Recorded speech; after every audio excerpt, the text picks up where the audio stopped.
Nipo hapa kwenye viunga vya KMC Complex kuja kuangalia mchezo wetu wa dabi ya Kariakoo ya kina mama. Imetamatika Simba akiwa amefungwa goli 1-0. Tunawapongeza watani zetu. Hii ni mchezo wao wa pili kwenye ligi kuu toka ianzishwe ligi ya kina mama, wanatufunga leo mchezo wa pili katika ligi. Kwa hiyo tunawapongeza, wameenda kutuharibia unbeaten yetu ya kwenda kutetea ubingwa wetu bila kupoteza mechi. Leo ndo mechi yetu ya kwanza toka ligi ianze tunapoteza leo.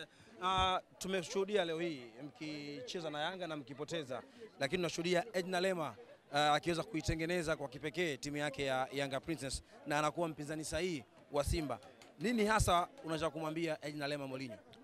Edna Lema leo amebahatisha sababu Simba walikuwa na performance bora sana kipindi cha kwanza, walikosa clear chance karibia 7 hivi kuweka kambani. Kwa hiyo binafsi mimi niwapongeze tu kwamba wachezaji wa Simba leo hawakuwa mchezoni kiukweli, wamekosa nafasi nyingi, lakini wao kipindi cha pili goli lile wamepata nafasi moja wakaitumia, sababu nafasi zilizobaki pia na wao hawakuweza kuzitumia. Kwa hiyo naamini niwapongeze, walikuwa bora katika kipindi cha pili na ndio maana wakaweza kupata matokeo. Na mimi binafsi nipeleke taarifa zangu kwa viongozi wa klabu ya Simba. Huyu kocha wale umoleta, huyu kocha toka mechi ya Ngao ya Jamii hapa, pamoja tulikuwa na wachezaji karibia 7 walikuwa hawajapata leseni za kufanya kazi, lakini huyu kocha bado anaenda tofauti na falsafa ya Simba Sports. Falsafa ya Simba mpira utembee chini, lakini kocha huyu mpira unakuwa anapiga mipira mingi mirefu, inakuwa haina faida kwa timu yetu ya Simba Sports. Mimi mechi ya 3 naifuatilia tukiwa tunacheza kwenye uwanja huu, bado performance yake sioni kabisa katika michezo mikubwa, kwa sababu Young African na Simba tumewazidi zaidi ya pointi 10. Kwa hiyo binafsi sio timu ya kutusumbua kwenye ligi, yani hawa ni wanyonge wetu, lakini binafsi chance tulizozikosa ndio zimesababisha sisi kufanyaje kuweza kukosa matokeo siku ile. Lakini kipindi cha pili nilipomwona huyu kocha ana mapungufu madogo,